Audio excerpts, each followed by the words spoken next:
This week in South Baltimore. Sobo, hun. Brought to you by SouthBmore.com. Baltimore, it's the city I adore. Be it Baltimore rich to be it Baltimore poor. It's the city always searching, never finding a cure. But baby, nothing can replace my Baltimore. What is going on, everybody? How you doing? This is Nate Carper here, joined by Kevin Lynch of SouthBmore.com. Happy to bring you another episode of This Week in South Baltimore. Kevin, how the heck you doing, man? How's your summer going? Nate, I'm doing great. It's officially rooftop deck season. I love taking the end of my day, maybe having dinner up there, maybe a cocktail. Just great part of living in South Baltimore. Loving this time of year, and lots of good news going on around South Baltimore, so happy to share it with you. Awesome, man. Yeah, I hear you, man. The rooftop deck scene is one of the best things about Baltimore living, and definitely can't wait to get up there some more, especially in the evenings. Keep it nice and cool up there. But Kev, did you know we're actually, I just thought about this the other day, we're actually approaching a year of doing this podcast, which is really cool. That is cool, and we appreciate everybody that has listened and supported us, and it's been a lot of fun doing it with you, Nate.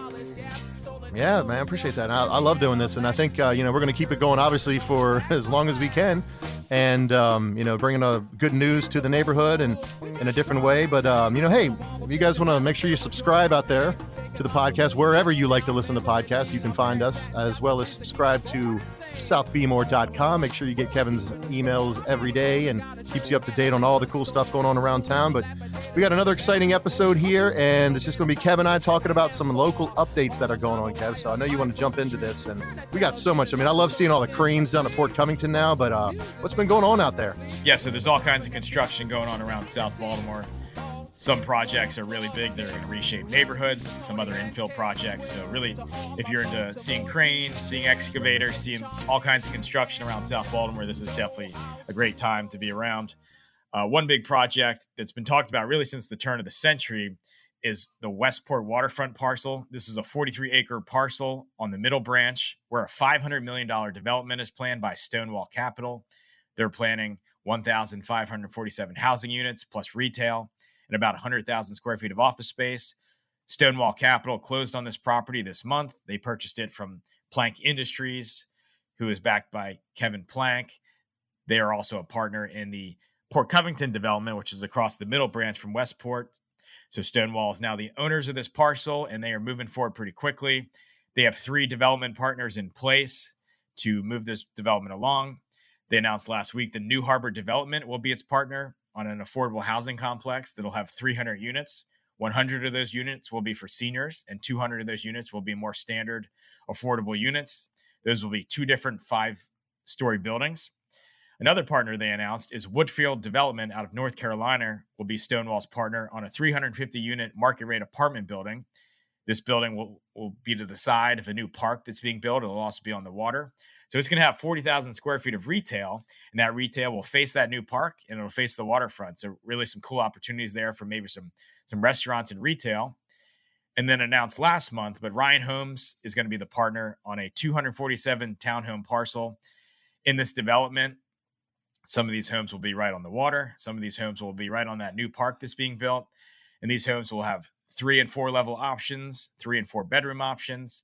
And then buyers will have the opportunity for different types of bonus spaces and lofts, and also the opportunity to build rooftop decks and second-story decks. So really some cool homes that'll be going in there. And then one other parcel in this project that they're working on for phase 1 will be a 100,000 square foot office and innovation building.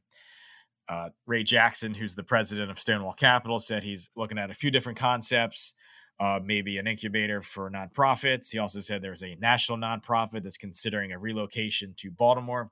They couldn't make that building its headquarters. Also, a data center developer is also interested in that site. That site will also have most likely a freestanding restaurant right on the water in front of that office building. So he said this will likely be a waterfront seafood restaurant. So Jackson said this development, this phase 1, will likely get underway, start construction in about 9 to 12 months. There will also be a phase 2 where they will add 2 more apartment buildings. So finally, after many years of talking about it, Westport Waterfront is moving forward. Moving on to Port Covington, another thing we've been talking about for quite a few years, this massive 235-acre development on the other side of the Middle Branch, right on the South Baltimore Peninsula. So if you have driven on 95, driven on Hanover Street, or really if you're just sitting at Riverside Park or anywhere, you're seeing 5 cranes in the sky right now. This development is really humming along. They're working on construction on 5 different buildings. These will bring office spaces, hotel rooms, apartments, a possible grocery store, and retail to Port Covington. All these buildings will be right next to the Sagamore Spirit campus, where they have Rye Street Tavern, which we'll talk about a little bit more later in this podcast. They also have their whiskey distillery down there. So really, they're looking to bring all these new buildings to market late next year. So really, at that point, you'll all of a sudden kind of get a new neighborhood. You already have Sagamore Spirit and Nick's Fish House and West Covington Park and the Baltimore Sun in place down in Port Covington. Now you'll get all these new buildings that'll add a lot more amenities and a lot more options of what to do in Port Covington. So obviously a lot of construction going on right there. And it's very easily seen from all over South Baltimore and really, really greater Baltimore. And of course, as we heard in April that we did a podcast talking a lot about, is Under Armour is now officially moving forward on a plan to move its headquarters to Port Covington as well. They have their own 50-acre parcel where the shopping center used to be. They're going to build a 284,000 square foot office building, which will also have a store. So really keep an eye on Port Covington in the next few years. While it's just a construction site right now, it'll really be quite the place in a few years. Moving on to Riverside Park, right on the other side of I-95 and the train tracks from Port Covington. They've been talking about since 2014 a plan to renovate the athletic facilities at Riverside Park. And this has been delayed many times, but it looks like things are really moving forward as Baltimore City Recreation and Parks is going to advertise for bids from construction companies in August. They hope to have construction underway in early next year. Construction will likely take about a year. So this plan will have, redo of the sports fields, make sure the drainage is a lot better, kind of increase the space on the baseball fields and like potential soccer field down there. They were able to purchase some land from CSX to make that space a little bit bigger. Where the current courts are, where there's some pickleball and skateboarding and basketball going on, those courts will be removed and a big new basketball court will be put in, as well as a dedicated pickleball court. There will be a redo of the field house, which will add some space for some vending and some new bathrooms. And the one thing that's cool is there's going to be some new paths added to Riverside Park. There's currently no path system on the south side of the park, kind of where 95 and the train tracks are. So there's going to be a new path really connecting Johnson Street to Covington Street on different sides of the park there. They're going to extend that path on Johnson Street down where it meets with Wells Street. So really it'll be a cool opportunity to take a nice big lap around the park. So really nice improvements coming there at Riverside Park. We've talked about it for a long time, but maybe in about a year and a half, you'll be able to see that come to fruition and take a nice long walk, hit a longer home run at Hap Hall Field, or maybe take a regulation 3-point shot on the basketball court. Now, this is really exciting. I guess as we segue talking about basketball, Baltimore Arena, which is just a very dated arena, which has, limited capacity of like just under 13,000 for basketball. Now with COVID that's been going on the past year and a half or so, kind of being put out of the event circuit, if you will, for the Baltimore Arena. That was kind of a fear of theirs in the past. If we pause for renovations, are we going to lose out on all these events? Well, with COVID going on, there hasn't been an arena events in quite some time. The Baltimore Development Corporation put out an RFP looking for developers who want to renovate this arena. And they got some pretty good bids that came in, and they decided on one to negotiate with. That's the Oakview Group, and they have some pretty cool projects going on. They're building a new arena for the New York Islanders in Long Island.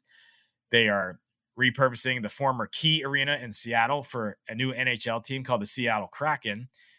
So they were the group that BDC is negotiating with, and they brought on a partner in their bid, 35 Ventures, which is founded by Kevin Durant of the NBA. He's a Maryland native, one of the best NBA players currently. And then him and his partner, Rich Kleinman, they make up 35 Ventures. So really between Oakview Group, 35 Ventures, they're looking to do a renovation of at least $150 million to the arena. Currently with that capacity of 13,000 for basketball, can they find a way to squeeze in maybe about 4,000 more seats? Can you bump that up to 17,000, which would get you in a pretty respectable attendance for big college basketball games? I don't know if there's a future to ever have an NBA or NHL team, but certainly a bigger arena would make that a possibility. And then really some of the bigger things is, could you get Wizards and Capitals regular season games to come down to Baltimore? Maybe a game or two a year. Could you get in the circuit for the NCAA tournament, the Big Ten tournament, ACC tournament, things like that, and really just up the quality of events you're getting down there. So exciting to see where that goes. They're negotiating now, and hopefully it's really gives some new life to that arena, not only a state-of-the-art arena, but hopefully it kind of reinvents the area around the arena, which some of those blocks around there could use some sprucing up. But really, that arena is really a block from Pratt Street. Be great to see what happens there. Moving on to Locust Point, there's construction on some new townhomes going on. Banner Row. This is a partnership between 28 Walker and Ryan Homes. These 108 new townhomes are going in at the former PQ plant. So that was demolished in recent months. So what they're starting with is 4 model homes are going up, and then buyers can check out these homes and pick the site they want for a home, pick the model they want, and they'll be building these homes about 5 or 6 at a time. And 28 Walker expects this development to take about 2 years as they're building those 108 new townhomes. These homes will be about 2,500 square feet. There will be 3 and 4 bedroom options. They'll have rooftop decks. They'll have second story decks, parking pads. So really should be interesting to see how fast this community sells out. As Jim and Jody told us last week, the Locust Point market is very hot right now. Obviously, many real estate markets are really hot, but certainly Locust Point is one of the more in-demand sections of South Baltimore. And a really cool thing about this development is the homes are a little bit set back from the sidewalk, from the street. So there's actually a little bit of green space in front of these homes. There's also going to be some pocket parks in this community. So it should be an epic neighborhood for stoop nights. So it'll be cool to see this development go in. It's right next to Francis Scott Key Elementary Middle School. So hopefully some new families, some new residents will come in and live that good Locust Point life. Awesome, Kevin. That sounds awesome. That's a great rundown of what's going on in real estate around the neighborhood here. And it's almost proof where, we try to cover things here on the podcast, all things where if you build it, they will come and people can live, work, and play and pretty much do anything you want to do here in South Baltimore. So it's a nice area for that. And I know we got some other news to talk about. Definitely want to talk about some restaurant news and what's going on with that. Sure. Yeah, obviously people love to eat and drink and go out in South Baltimore, and there's always a lot of new options. So another project we've been talking about for probably 7+ years is the plan to bring back Hammerjacks. Hammerjack was, as many people tell me, a legendary hard rock, heavy metal music club back in the 80s. It sort of came back as a dance club in the early 2000s. A Baltimore area guy, Kevin Butler, was able to buy the trademark for Hammerjacks for $1,000. Quite a few years ago. And then he kind of put forward this plan to bring back Hammerjacks. He was a big fan of the music club back in the day. So they have this site at 1300 Russell Street. It's got a warehouse there. It was formerly the home of Paradox. That was recently demolished. So Hammerjacks was planning a 2,500 square foot indoor venue. And obviously with COVID going on right now, it's been a difficult time to do indoor events, though those are coming back. They kind of pivoted the project where they demolished the former Paradox. They have this big open lot in the back. So they're doing a project which would be real similar to a place called Bullpen in Washington, D.C., which is right next to Nats Park. So they brought in all these different shipping containers. They're going to make it this outdoor tailgating, live music event venue that'll have a capacity of about 2,500. And so they're going to take these shipping containers. They're going to build out bars and vending and kitchens in these shipping containers. So it'll be an outdoor venue. And they're hoping to have this ready for the start of the Ravens season next year. If you go down there, you'll see the shipping containers are on site. They're already under construction on this. And there's still that 40,000 square foot warehouse that fronts Austin Street. So the team hopes to incorporate that into a phase 2 on this project. And really now we're starting to see this Warner Street district, this kind of entertainment district in between the casino and M&T Bank Stadium start to take shape. Next door to Hammerjacks will be another music venue called the Paramount Baltimore. They're planning an indoor 4,000 person music club. Construction has not started there quite yet, other than they did demolish the existing building. But really, when you got Hammerjacks under construction, then finally Top Golf started construction in May. So some really exciting stuff coming to that area where really, in not too long, you'll have Top Golf. You'll have more places to grab a drink and watch some music. They're planning a hotel eventually for this area, some other live options. So Nate, I know you're really into live music and playing music. So it should be an exciting area that should bring some diversity of entertainment options to the area.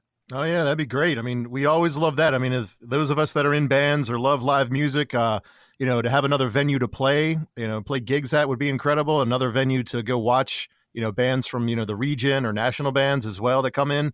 That's always a cool thing. So I just think it's only going to enhance that area even more and be a nice draw for crowds to be able to come down there now. That'll be a nice lead in.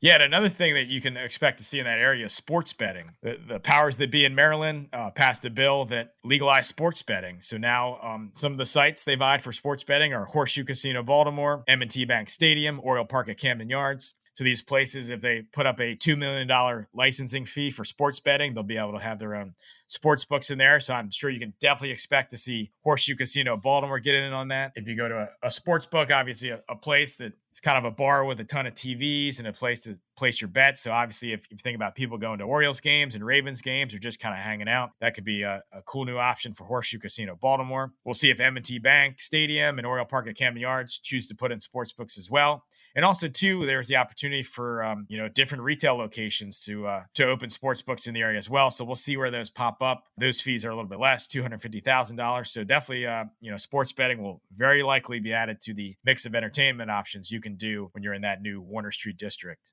Heading over to Federal Hill, pretty exciting concept coming. A concept called No Way Rosé. This is by acclaimed chef Ashish Alfred. He owns restaurants Duck Duck Goose, which have a location. It started in Bethesda, then they opened a location in Fells Point. He's also planning a restaurant in Washington, D.C. So Alfred's restaurants have won a lot of awards. He's an award-winning chef. He was named Chef of the Year by the Maryland Restaurant Association in recent years. So really an exciting concept coming.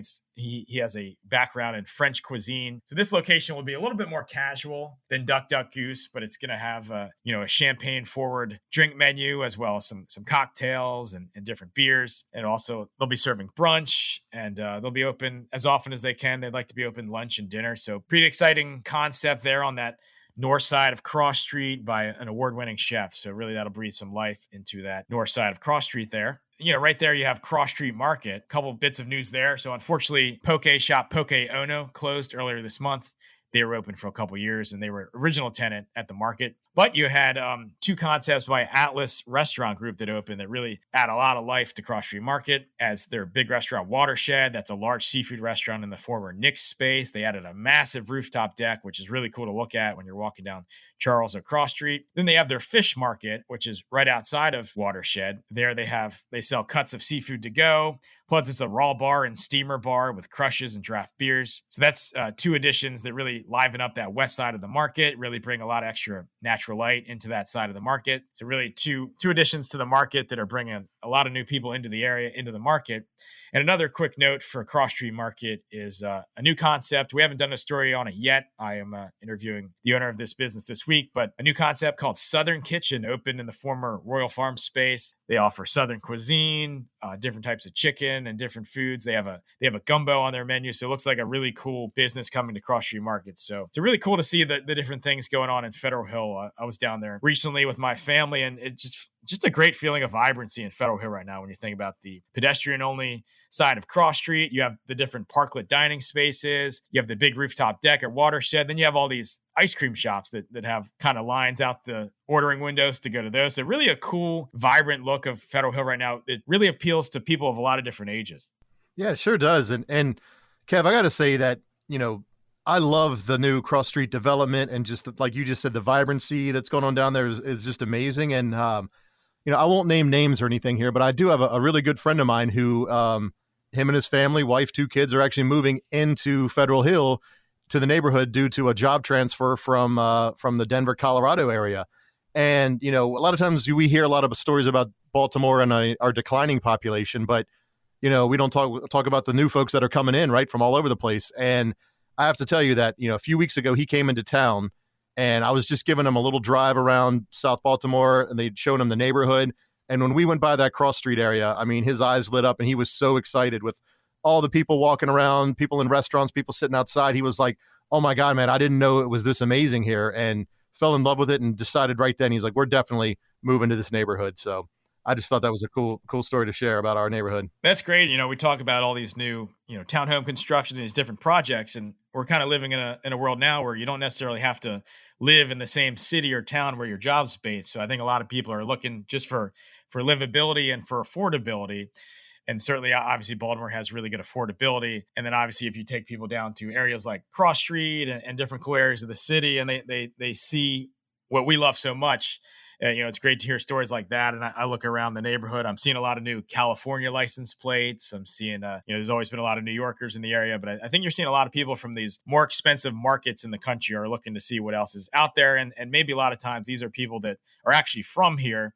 They went out to New York and DC and California for jobs and said, you know what? I'm coming back home. I can hop on Zoom and do my job. So very exciting to see. Actually, tailing off your story there, I have a cousin who recently moved to the area, and his comment was, Baltimore's a lot nicer than I thought it was. So, I don't know what we need to do about our marketing nationally, but I think it's good to see that people are coming here and seeing a lot of the charm that we all love so much. That's right. Well, hey, let's hope that those out-of-towners and people from far away looking at Baltimore from a distance, hopefully you're checking out this podcast. So, we are now nominated for a best of podcast by Baltimore Magazine. And I have seen that our listenership is all over the country. So, thank you all that are checking us out, and tell your friends about us. Yeah, we'll be global one day. I'm not sure when, but that's right. Shameless plug. Gotcha. Well, back to more things, those new, current, every type of restaurant might want to check out. The former Ronnie's, which is at the corner of West Barney Street and that 1800 block of Charles Street. I actually lived right across the street from this place for many years, and they had some iconic breakfast sandwiches from there. So unfortunately, Ronnie's is gone, but Iconic Builders is now the owner of that restaurant space, and they are building out a new restaurant there. It's going to be a smaller restaurant. It'll just be a few countertop seats. There'll be some outdoor seating. There'll be some opportunities to sell just beer and wine in there. So they're looking for an operating partner for that space. They did a real nice renovation of that former Ronnie's. There's a new 3-bedroom apartment on the second and third stories of that building. So they're looking for a new partner there. I know that's a cool location where there's a lot of residents right around that corner. They were former fans of Ronnie's. Then you have Zero Fox, which is a tech company that's based on the opposite corner of that block of the 1800 block of South Charles Street. So we'll be interesting to see what comes in there. They're looking for a business that'll specialize in kind of handheld foods and carry out items. So we'll see what goes in there. I know a lot of people have been asking me about that. Cool. So staying in Federal Hill, a new business coming to 1049 South Charles Street is Cloudy Donuts. This is a business that's owned by Derek Falcon of Homemade, which is another restaurant in Federal Hill. So he's doubling down in the area. He bought into this donut shop, which he renamed Cloudy. Their first location is in Hamilton, Laurelville. So these are vegan donuts, and they will be available on Saturdays and Sundays. So it'd be good to have another donut option in the area, as Diablo Donuts left the area and went down to Brooklyn, where they have a cool new concept down there with smoking swine. But there'll be another donut option coming to Federal Hill on the weekends, and they will be vegan donuts. And sticking with the Falcon family, Ronnie Falcon, who also goes by Sharif, he has several businesses in the Baltimore area. He's bringing Sharif's Grill to the former Pizza Palace space at 1538 Light Street. Sharif's does rotisserie chicken. They do wraps with chicken and turkey and seafood in them. He will also be doing pizza and pasta at this location. So this has been a long time, pizza and carry out place. So he'll be keeping the pizza going at that location, but really bringing, all the foods he's known for as far as his wraps and his rotisserie. So he'll be coming to the area. His cousin, Derek Falcon, told him good things about Federal Hill. So now Ronnie's in the area as well. Now moving to the Inner Harbor / Otterbein, that big tower, 414 Light Street, which already has a ramen restaurant, where they're about to get 2 new restaurants, as vegan chef Matthew Kenny is ready to open Leora and Double Zero at this building. Double Zero is a Neapolitan restaurant that'll use plant-based cheeses. Then Leora will be a vegan restaurant with a take on Baltimore classics. And moving back to Port Covington, you have that Sagamore Spirit campus where you have Rye Street Tavern. So Rye Street Tavern is taking a pause to, quote, reimagine its concept. This is a restaurant by New York City's NoHo Hospitality Group. They were doing very well, before everything kind of changed in the world. And, really with some downtime and some time to kind of look out at the water in their campus, Sagamore Spirit Brian Tracy said they've been thinking a lot more about the potential for the space and enhancing the waterfront restaurant they have there, kind of really putting everything together for this waterfront campus. So he said he said the closing was not due to the massive construction site, which is across the street, that first chapter of Port Covington. So we'll see when Rye Street Tavern does come back. We'll see if they wait for, Cromwell Street to reopen or if construction settles down a bit, but I'm sure they're looking at this waterfront campus they have, and you see some of the success of some breweries in the area like Guinness and Union. So maybe they're thinking of a way just to make their campus even stronger, incorporate that waterfront. Obviously, the neighborhood in a couple of years will have a lot more going for it. So we'll see what Rye Street Tavern comes back with. And then what Sagamore Spirit does have now is they opened a cocktail bar within their distillery. There was legislation passed in recent years, which now allows distilleries to have their own cocktail bars. So Sagamore Spirit has a cocktail bar down there called 1909. This is open on Fridays, Saturdays, and Sundays. You can check out Sagamore Spirit's different whiskeys, and you can also have some craft cocktails there. And then over at Rash Field in the Inner Harbor / Federal Hill, you have that big park renovation that's going on, phase 1 there on the west side of that park, where they're adding a couple new playgrounds, a skate park. They're adding a new overlook that's going to check out the Inner Harbor. So within that new pavilion is going to be a 1,200 square foot cafe. And Waterfront Partnership, who's leading that project, has put out an RFQ looking for operators that want to run that cafe. This cafe has the potential for a liquor license. So should be a pretty cool vibe down there if you can kind of have a drink, have a sandwich, watch some volleyball. Maybe your kids are at the playground, check out the skateboarding. So it really should be a nice amenity down there for that park to be able to have some food, have a drink, and, take in some of the new amenities down there, or watch as your kids or friends take in some of the new amenities down there. And one last business, Charm City Hemp opened in a 2,000 square foot retail space in Federal Hill. This was formerly Federal Hill Natural Market. Partner in this business, Buck Devan, described their concept as a West Coast style CBD and hemp boutique, and not so much a head shop or a smoke shop. So we're certainly seeing several new CBD businesses in Federal Hill, and Charm City Hemp is joining that lineup. Once again, so much going on around the neighborhood here, and just exciting to hear about all those updates. And Kevin, again, thank you for keeping us updated with everything going on. Again, everybody, make sure you're subscribed to the podcast, but also, more importantly, make sure you subscribe to southbmore.com. Be sure to check out all Kevin's updates every single day of the week. As you can hear, South Baltimore is the most exciting neighborhood in the world. Can't disagree with that. I do want to give a plug here, if I can, real quick, Kev, for coming up here on July 11th. For those of you listening, check out the Riverside concert series is coming back. It's been since 2 years ago since the last one took place, but local band Roses and Rust, wink, wink, my band, will be playing. Woo, yeah, crazy. We'll be playing, headlining this year's event, July 11th, and that'll be from 5 to 8 that Sunday evening. So make sure you guys come out, tell your friends about it, come check out the concert, have some fun. Hopefully it's great weather for us out there, and that'll be a lot of fun. Yeah, that's really exciting. I love those Riverside concerts. Roses and Rust is a great band, but unfortunately I've heard they do not play Freebird, so please don't chant for them to play that. They play all kinds of great songs. It'll be a great event, so bring your friends, bring your family, bring your prospects looking to possibly move to Baltimore, because they'll go to that event and they'll say, yeah, I could do this more often.